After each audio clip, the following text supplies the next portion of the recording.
Daisy, the diesel rail car's work in the countryside was full of surprises. But she was frightened of bulls and cows, and she remained very lazy and stubborn.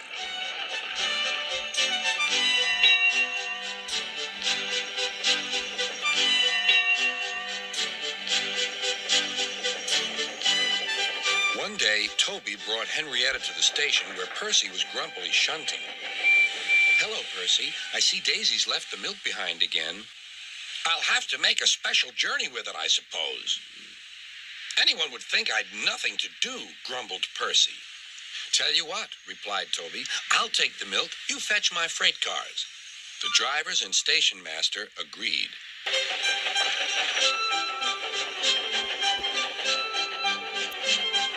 Percy had never been to the quarry before.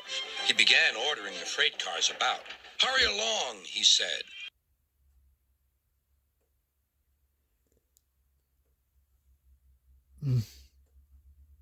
"Toby's place. Percy's got no right to poke his funnel up here and push us around." They whispered and passed the word. "Pay Percy back. Pay Percy back." "Come along," puffed Percy. "No nonsense." "We'll give him nonsense," giggled the freight cars. But they followed so quietly that Percy thought they were under control.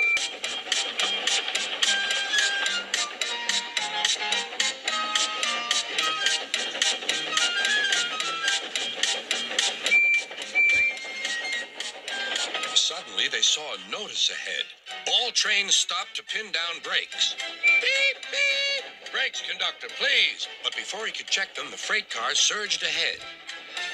On, they cried. "Help, help," whistled Percy. The man on duty at the crossing rushed to warn traffic with his red flag, but was too late to switch Percy to the runaway siding. Frantically trying to grip the rails, Percy slid into the yard. "Beep, beep! Look out!"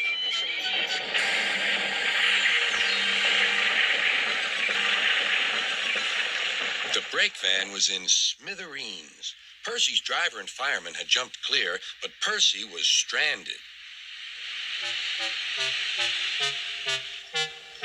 Next day, Sir Topham Hatt arrived. Toby and Daisy had helped to clear the wreckage, but Percy remained on his perch of freight cars. "We must now try," said Sir Topham Hatt, "to run the branch line with Toby and a diesel. You have put us in an awkward predicament, Percy." "I am sorry, sir." "You must stay there till we are ready," continued Sir Topham Hatt. "And you really must be more careful with freight cars." Percy sighed. The freight cars groaned beneath his wheels. He quite understood about awkward predicaments. Sir Topham Hatt spoke severely to Daisy, too. "My engines work hard. I send lazy engines away." Daisy was ashamed. "However, Toby says you worked hard after Percy's accident, so you shall have another chance." "Thank you, sir," said Daisy. "I will work hard. Toby says he'll help me." "Excellent. What Toby doesn't know about branch line problems isn't worth knowing. Our Toby's an experienced engine."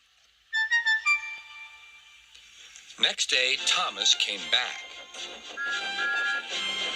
and Percy was sent to be mended.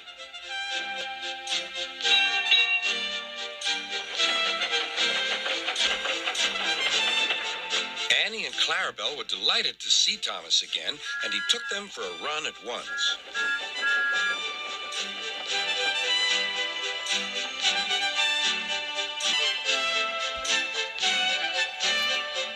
All are now friends, and Toby has taught Daisy a great deal. She shooed a cow off the line the other day all by herself.